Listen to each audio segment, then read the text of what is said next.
Hi YouTube, it's Kathy, and this is my weekly entertainment wrap-up for July 2nd through 8th. This week I read one book, I watched 2 TV shows, I watched 1 movie, and I listened to 2 books. First this week I finished The Handmaid's Tale by Margaret Atwood. I completed this as part of a buddy read collaboration that will hopefully go up by the end of summer because the person I'm collaborating with lives on the other side of the continent, and we're both busy humans. With the popularity of the new show and the pop culture references to this book given the current political climate in the United States, it wasn't possible for me to go into this book without knowing at least a little bit of what it's about.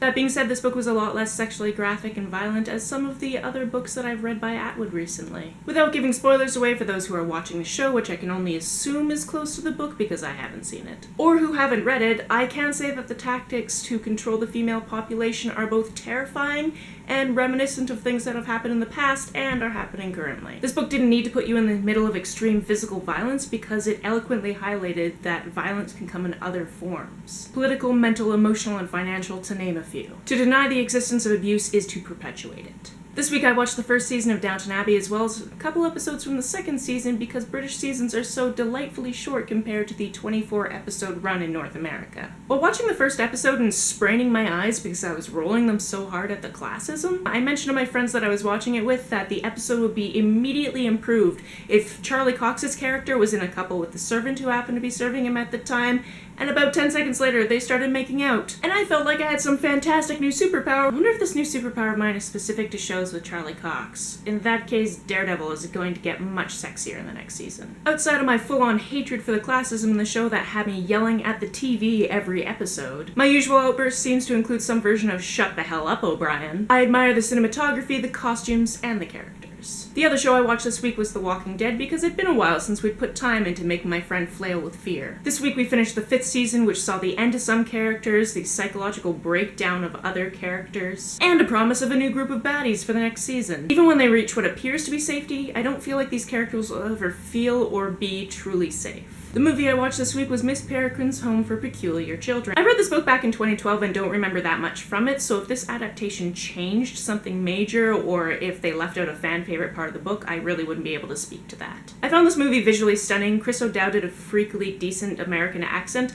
and I really hope that Samuel L. Jackson had fun playing this type of villain, because it looked like he must have. This week I listened to The Ersatz Elevator and The Vile Village, both by Lemony Snicket. Tim Curry is back to narrating, and it fills me with great joy. The author still does pop in to do the postscript, so I hope that this continues until the end of the series. Although there are certain repetitions that understandably annoy the reader, such as no adult competently speaking up for the children, and Guardians being incredibly ineffective, the series does play with a few key aspects, such as what does guardianship look like, and the inclusion of recurring characters outside of the Baudelaires, Olaf, and Poe. Early on it felt like every Guardian would meet certain doom because that was the pattern, but now there's this build-up of both friends and foes. The next audiobooks in the series won't be available to download from my library for a couple of weeks, so I'm going to take a mid-series break and return to it after I've finished listening to a couple of other audiobooks. I've got the next 2 books on hold though, so I'll dive into those when it's my turn. That's it for this week. If you've read, watched, or listened to any of these, let me know about it down in the comments below. On the way down to the comments, if you hit that subscribe button, that would be very nice of you. You can like and share this as you see fit, and I will see you next time. Bye.